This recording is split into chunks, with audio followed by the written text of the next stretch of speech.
Episode 1 की starting होती है और हमें दिखाया जाता है कुछ गॉब्लिन्स जो कि मीट को पका रहे थे और इन्जॉय कर रहे होते, जिन्हें पेट के पीछे देख रहा होता है हमारा मेन कैरेक्टर हारुको, जो कि चुपके से निकलने की कोशिश कर रहा होता है, लेकिन उसके पैर के नीचे एक लकड़ी आ जाती है, जिस सुनकर सारे गॉब्लिन्स सतर्क हो जाते हैं और उसके पीछे पड़ जाते हैं। जैसे तैसे करके वो भाग रहा होता है और एक लंबी सी छलांग मारता है और सारे गॉब्लिन्स एक गड्ढे के नीचे गिर जाते हैं। हारुको कहता है, अच्छा हुआ मैंने ये गड्ढा पहले से बना रखा था, वरना आज तो बहुत क्लोज था मरने के लिए। और वो याद करने लगता है कि वो कैसे इस दुनिया में आया, कैसे उसी इसका ये जर्नी स्टार्ट हुई। हमें पास का सीन दिखाया है जिधर लंच ब्रेक में हारुको एक नोवेल पढ़ रहा होता है और वो पूरा अकेला होता है। कहता है, मैं एक लोनर हूँ क्योंकि मुझे दोस्त बनाना पसंद नहीं होता। फिर वो उसके क्लास के कुछ ग्रुप से हमें इंट्रोड्यूस कराता है। फर्स्ट ग्रुप कुछ बॉयज़ का था जो कि वहाँ के डेलिक्वेंट्स थे, यानी गुंडे, और कुछ लड़कियाँ थी और एक ग्रुप होता है जो सिर्फ जोक्स करता है और टाइम पास करता रहता है, और एक फुल नट्स का जो था, यानी बोरिंग बंदे का जो ग्रुप था, और स्कूल रिप्रेजेंटेटिव जैसे मॉनिटर वो सब का ओके समझे। फिर छोटे मोटे और ग्रुप्स, लेकिन वो हारुको इनमें से किसी ग्रुप का हिस्सा नहीं था। फिर उनकी क्लास में अचानक से कहीं से एक मैजिक पोर्टल अपीयर हो जाता है।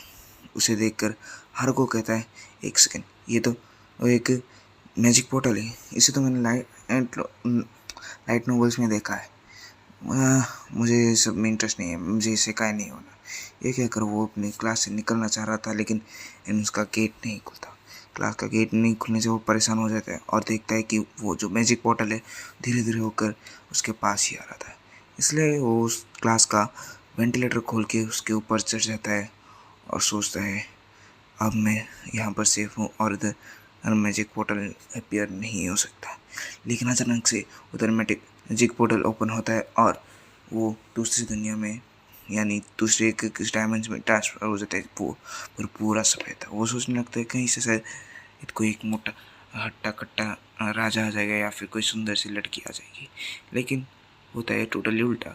एक बुढ़ा आ जाता है जो उनकी इशारों से कहने लगता है, तुम इतनी लेट क्या हुआ, तुम्हारे सारे क्लासमेट्स पहले से ही जा चुके हैं। फिर अचानक से एक बोर्ड अपीयर होता है जहाँ पर सारे स्किल्स दिखाया जाता है। हारुको कहता है, हर बंदे को 50 पॉइंट्स मिलते हैं और उन 50 पॉइंट से सभी को अपने लिए एक स्किल चूज़ करने पड़ते हैं। और मैं क्योंकि यहाँ पर अकेला हूँ और सभी पहले से ही जा चुके हैं, इसका मतलब साफ साफ ये है कि जितने भी ओपी स्किल्स थे वो सारे पहले ही जा चुके हैं और मुझे सभी क्रैप घटिया स्किल्स मिलने वाले हैं। फर्स्ट स्किल दिखाया जाता है जहाँ पर 2 डाइस स्पिन करने पर उसे 1 पॉइंट मिलेगा उसके स्टेट में, और एक में उसे एक बैग मिलेगा जिधर ब्लेजर के सामान होते हैं। फिर एक वो कहता है, काश मुझे लकड़ी की जगह स्पीयर या फिर तलवार मिलता तो अच्छा था। फिर गुस्से में उस बुढ़े को पकड़ के कहता है, यू ओल्ड मैन, इन क्रैप के साथ तो मैं कुछ नहीं कर सकता, एक गांव को भी पार नहीं कर सकता, ये क्या कर रहे हो तुम। फिर वो बुढ़ा गुस्सा हो जाता है, जिसकी वजह से वो जितने भी बेकार स्किल्स हैं वो सभी, जितने भी बच्चे थे वो सभी ही हारुको के अंदर ट्रांसफ़र कर देता है। फिर एक सीन में हमें दिखाया जाता है कि वो दूसरे दुनिया में टेलीपोर्ट हो चुका है, लेकिन वो पूरा जंगल होता है। उसे एक बैग मिलता है जिसे देखकर वो कहता है, शायद इसके अंदर इन्फिनिट सामान स्टोर किए जा सकते हैं। उस बैग के अंदर एक बहुत सारे सामान थे जो कि वे भी मैं मेंशन नहीं करने वाला, और उसे पसंद नहीं आते हैं, लेकिन उसे क्या करूँ कहकर वो उसे यूज़ करके पहन ही लेते हैं।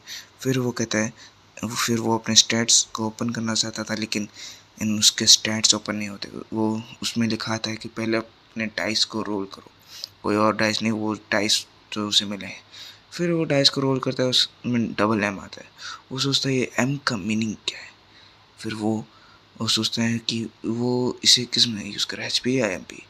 फिर वो सोच लेता है उसे के लक में यूज़ करना चाहिए।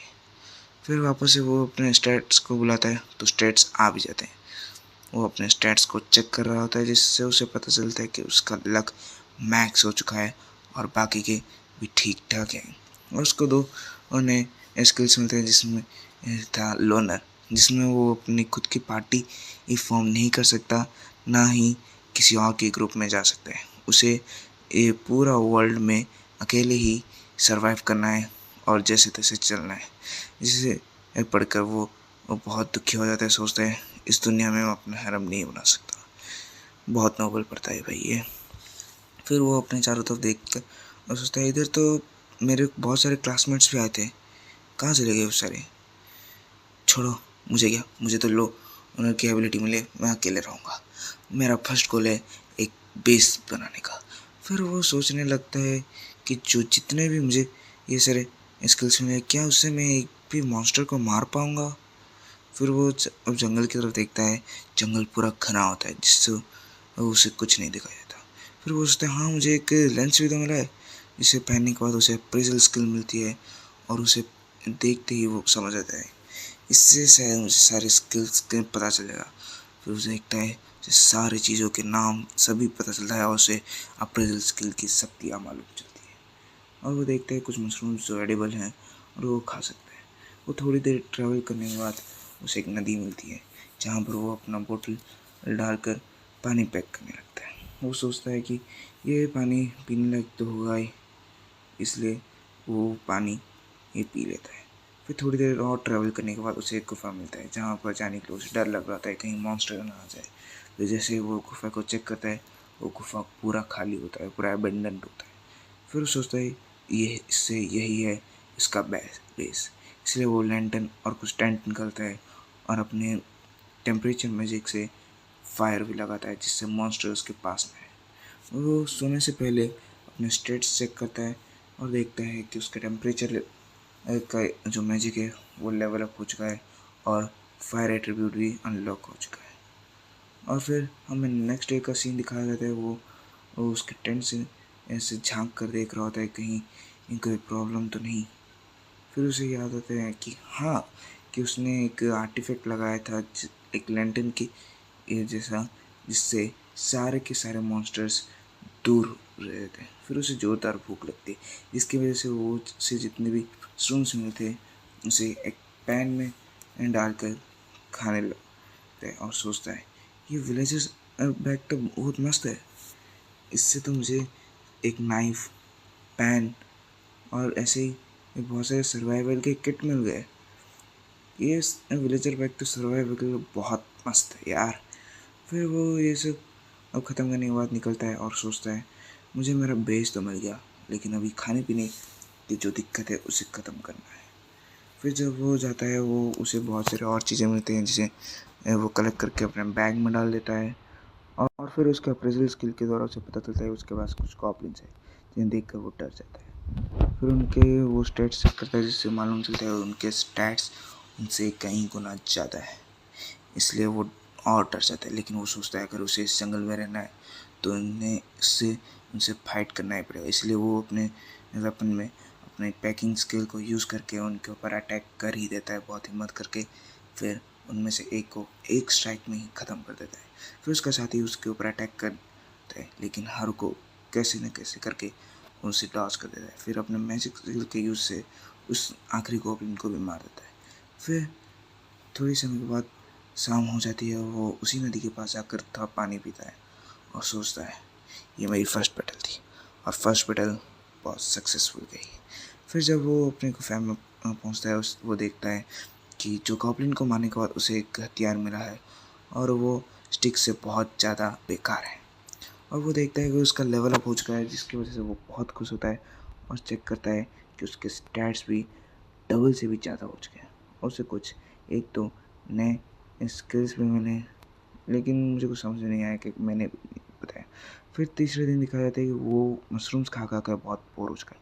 वो सोचता है अगर उसके क्लास के रिप्रेजेंटेटिव को पता चला कि मैं हर दिन मशरूम खाता हूँ तो वो तुम पागल ही हो जाएगी मेरे ऊपर। फिर वो सोचता है कि चलो थोड़ा मैजिक प्रैक्टिस कर देता हूँ, करते हैं। फिर वो जैसे ही निकलने वाला था उसका नोटिफिकेशन आता है कि उसके जो पैकिंग स्किल है उसका लेवल अप हो गया और वो लेवल 1 से लेवल 2 में अपग्रेड हो चुका है। वो जब चेक करता है तो उसके सारे स्टेप्स के ऊपर कुछ क्वेश्चन मार्क जैसे समझते जिसकी वजह से वो कंफ्यूज हो जाता है, लेकिन उसे इग्नोर करके वो बाहर निकल ही जाता है। फिर देखता है कि उसे हर जगह से मशरूम्स ही मिल रहे हैं, जिसकी वजह से वो फ्रस्ट्रेटेड होकर उन्हें फेंक देता है। वो सोचता है काश इन पेड़ों के ऊपर चिकन लगते। फिर वो सोचता है लेकिन मैं तो इधर मैजिक प्रैक्टिस के लिए आया था, तो कंटिन्यू करता हूँ। फिर वो अपने ऊपर पूरा मैजिक से कवर होकर दौड़ने लगता है और सोचता है एक सेकंड, मैजिक को अपने शरीर के ऊपर लगाने के बाद मुझे तो पूरा लाइट महसूस होता है। फिर उसे ये 2 गॉब्लिन्स मिलते हैं जिन्हें वो एक स्ट्राइक में मार देता है, मतलब दोनों को एक एक में मार देता है। और वो सोचता है ये तो बहुत कमज़ोर है, मैं ऐसे 3 और मॉन्स्टर्स को मार सकता हूँ। फिर अचानक से उसके आगे 3 और गॉब्लिन्स आ जाते हैं जिसे उनसे डर कर वो चुपचाप आकर भाग जाता है। फिर ऐसे ही चलता रहता है, दिन में मॉन्स्टर्स हंट करता है और रात में मैजिक प्रैक्टिस। फिर एक दिन वो देखता है कि वो एक स्ट्राइक में आराम से एक गॉब्लिन्स को मार देता है, उन स्ट्रॉन्ग गॉब्लिन्स को भी। फिर ऐसे उन गॉब्लिन्स को मारने के बाद उन्हें उसे बहुत सारे स्टफ्स मिलते हैं और एक दिन उसे रैबिट मिल जाता है, क्योंकि वो बहुत दिनों से नहीं खाया होता, इसलिए वो उसका पीछा करने लगता है। और जैसे तैसे करके वो एक रैबिट को पकड़ ही लेता है। लेकिन अचानक से उसके अप्रेजल में कुछ डिटेक्ट होता है। उसे मालूम पड़ता है कि वो उसके क्लासमेट्स ही हैं, वो डेलिक्विड्स। और उसे वापस कुछ महसूस होता है, जिससे वो देखता है उसके एक क्लास के गर्ल्स, उसके फिर जोक्स और नट्स दिखते हैं। फिर वो थोड़ी ध्यान से और देखता है तो उसके क्लास के रिप्रेजेंटेटिव से उसे दिख जाते हैं। और वो उसके क्लास के रिप्रेजेंटेटिव को देख के सोचता है अगर ऐसे दुनिया में अगर उसके दोस्त उसके साथ रहे तो ये आसान होगा। और वो उसके रिप्रेजेंटेटिव को बहुत पहले से जानता है, फर्स्ट ग्रेड से ही वो उसे जानता है। लेकिन वो सोचता है नहीं, इस दुनिया ने मुझे अकेले जीने के लिए एक चांस दिया है, तो मैं ये चांस नहीं छोड़ूंगा। मैं किसी और के लिए ये चांस को एक्सचेंज नहीं करूँगा। मैं इस दुनिया में अकेले ही रहूँगा और अकेले इस दुनिया में राज करूँगा। क्या सोचता है। तो इसी के साथ हमारा ये फर्स्ट एपिसोड ख़त्म होता है। बाय, सी या।